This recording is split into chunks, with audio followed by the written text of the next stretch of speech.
আমার জীবন শরীরে আমি মুক্তিযোদ্ধা বলছে যে তুই আর মুক্তিযোদ্ধা নামে পরিচয় দিবি না, এই এলাকায় থাকবি না, এখানে তুই টিপতে আমার স্বাক্ষর দে।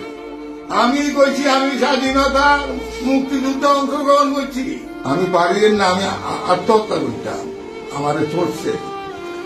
আমারে চড়ছে শোয়াইয়া, আমারে বসাইছে, আমার মাথায় এভাবে বসে দিছে।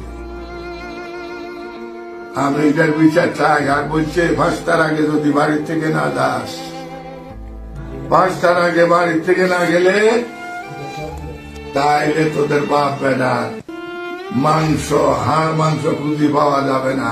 তুই এখানে ইসলামে টিপ দে আর স্বাক্ষর দে। আর আমার জীবন তোরা আমার জমা করে দে, আমি কিন্তু ইসলামে স্বাক্ষর দেবো না, এলাকা আমি ছাড়বো না। প্রতি 5টার আগে দায়িত্ব দিব। বাবা আমি ইজ্জতের ভয় আমি 5টার আগে চলে এসেছি। এখন যদি আপনারা বলেন উপদেষ্টা মন্ডলীর কাছে আমার দাবি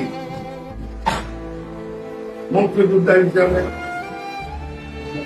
আমি বাংলাদেশের সর্বস্তরে 18 কোটি মানুষের কাছে বিচার দিলাম, সারা বাংলাদেশের মুক্তিযোদ্ধাদের গলায় যারা জুতার মালা দিছে, আমার গলায় দেওয়া মানে সারা বাংলাদেশের মুক্তিযোদ্ধাদের গলায় 2,50,050 জন মুক্তিযোদ্ধার গলায় যারা বাতা